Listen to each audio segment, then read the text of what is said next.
What happens when a beloved country star walks into a routine morning show hit and steps straight into a storm no one saw coming?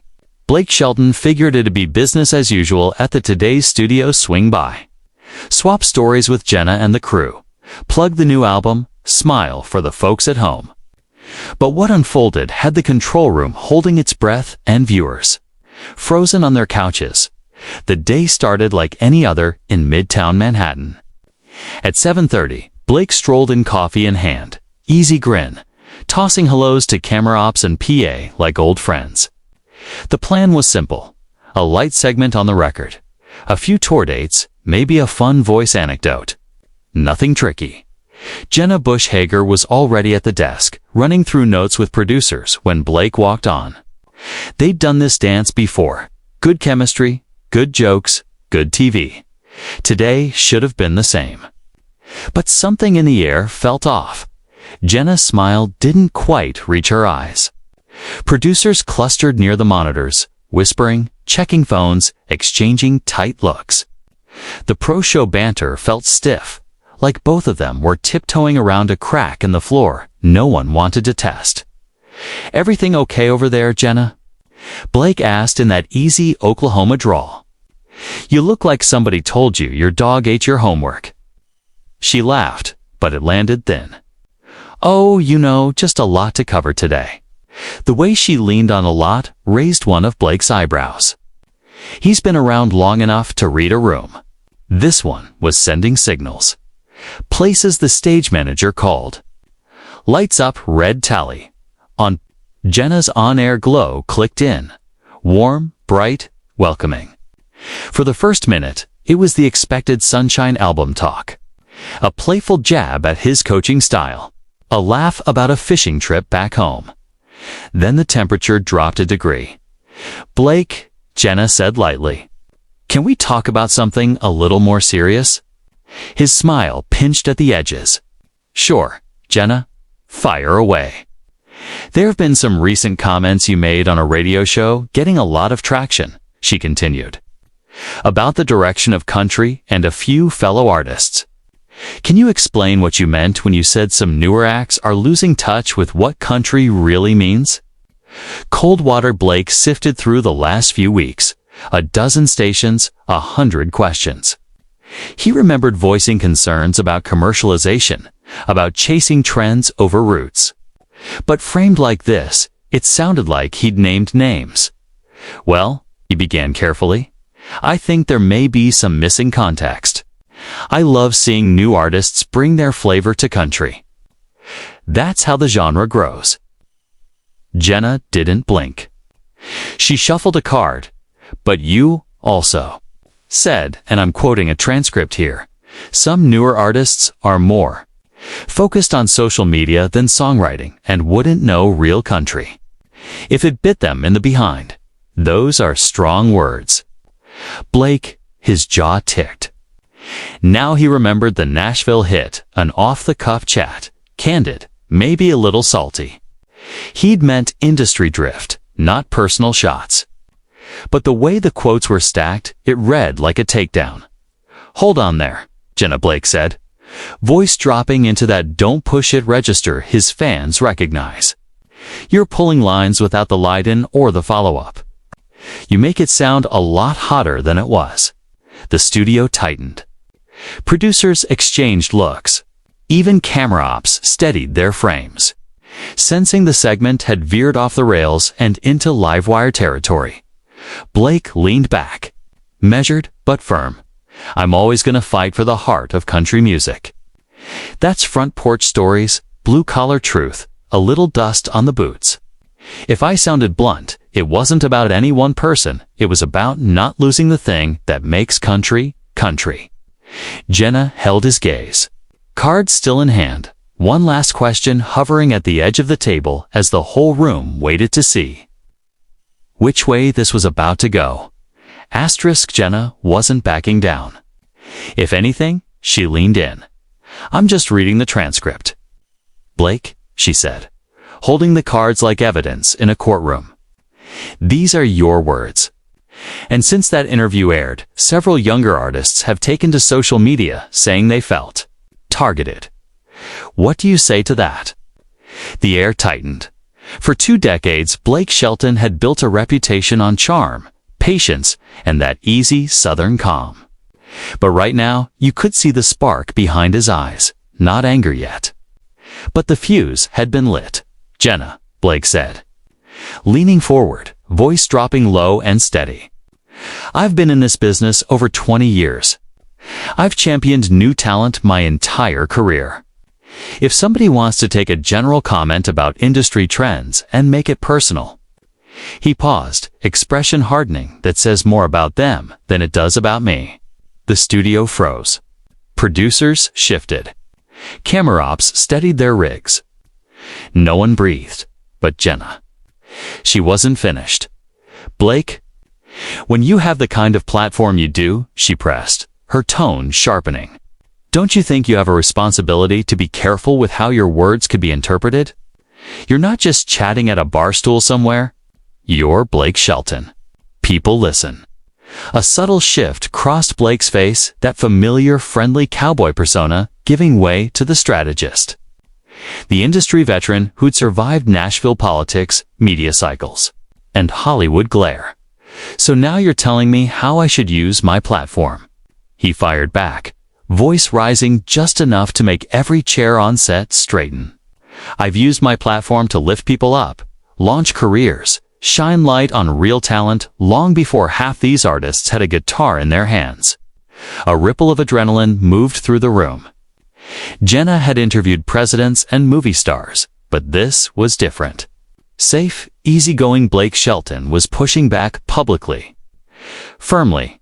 "I'm not telling you how to use your platform," Jenna replied, ice edged with heat. "I'm asking you to take responsibility. Some artists now feel they have to defend their credibility because of comments you made. Do you think that's fair?" Blake let out a laugh, not amused, but sharp. "A warning. You know what's not fair, Jenna?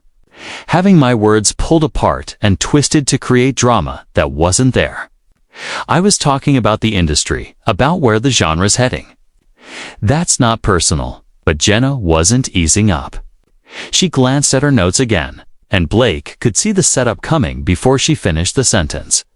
But artists like she read the names slowly. Morgan Wade, Parker McCollum.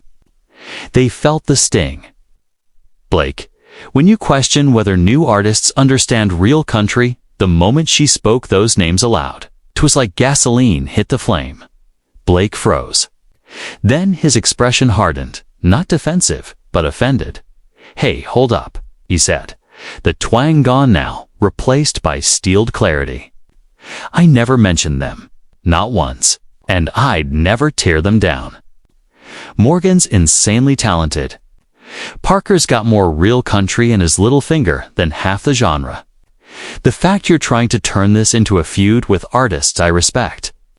That right there, that's what's wrong with media today." It hung in the air like a hammer dropping. You could see it in Jenna's face. She knew she'd crossed a line. But backing up now would look like retreat. The interview had momentum, and she was locked in. "I'm just trying to understand your perspective," she said, too carefully now. "When you say things like, some artists wouldn't know real country if it bit them, how are they supposed to take that?" Blake exhaled, slow, sharp, the sound of patience breaking. "They're supposed to use some common sense." He snapped, the last mask dropping. "Not everything's a personal attack. Not every comment is about somebody. Country music is bigger than one song, one album, one TikTok trend." He leaned forward, gaze unblinking. "And if the shoe didn't fit, why'd they feel the need to put it on?" Silence, for a long, heavy beat. The Today Show had wanted a headline. They just got one. "I was talking about the formula-made, committee-approved stuff," Blake said, voice low, controlled. "The conveyor belt music, with no heart in it. I wasn't calling out anybody. But I guess nuance doesn't sell clicks anymore, does it?" Silence swallowed the studio. Even the veteran crew, people who'd seen meltdowns, walk-offs, live flubs, just stared. This wasn't the voice Blake. This was the man behind the cowboy hat, and he was done being polite. Jenna blinked, trying to regain footing. "Blake, responsibility." He cut in, eyes locked on hers. "Okay, let's talk about it. How about taking responsibility for turning a real conversation about music into a headline hunt, for cherry-picking lines instead of airing the full context?" "Blake, I understand you're upset." "Upset?" He stood, microphone wire pulling tight before he unclipped it clean off. "No, Jenna, I'm disappointed." A gasp rippled across the studio audience. "I'm disappointed a friend chose theatrics over truth. I'm disappointed this show, a place I actually enjoy, decided clicks matter more than a real conversation." The message was clear. He was done. But Jenna wasn't ready to let the moment go. "So you're just walking out?" she challenged, voice sharp. Instead of having an adult conversation. That stopped him mid-step. He turned, eyes steady, dangerous calm, replacing the heat. "An adult conversation," he repeated quietly. An adult conversation would have been a phone call. "Hey Blake." People reacted, "Let's discuss it." Not blindsiding me on live TV to score a viral moment. Jenna flushed. She knew it. And everyone watching knew it. "I'm doing my job," she insisted. Sometimes that means asking tough questions. Blake laughed once. No humor, just shock. "Your job used to be talking to people, listening. Today, it's poking a bear and hoping it bites. Congratulations, you got your moment."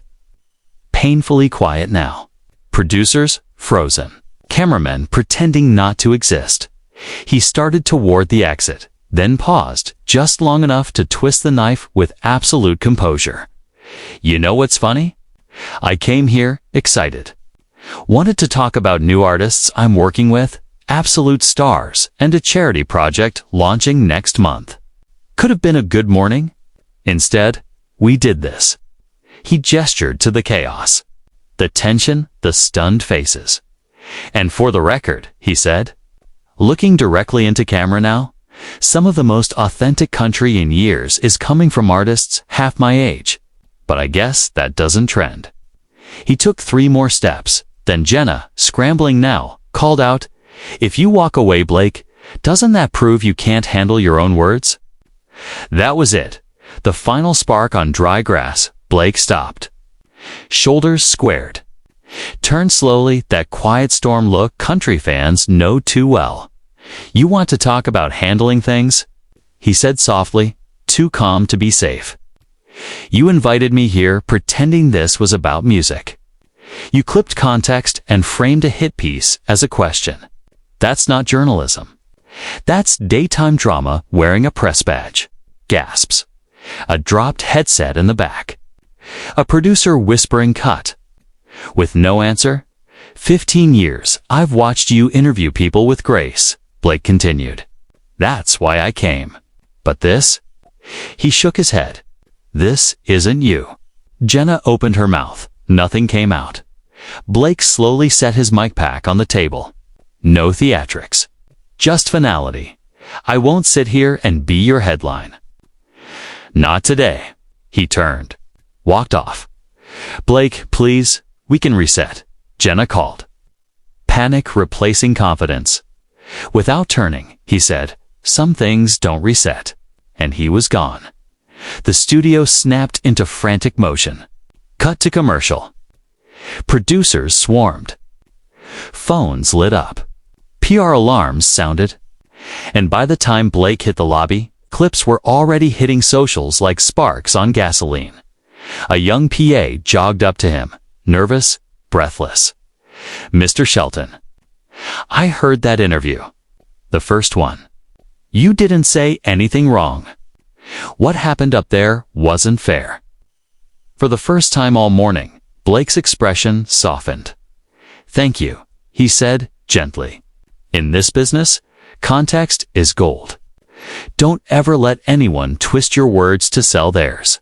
Outside, New York buzzed like any other morning, but the internet was already erupting. Was Blake right to walk? Was Jenna justified? Was this tough journalism or a setup gone wrong? Hit subscribe and tell us in the comments. Asterisk, did Blake defend his integrity?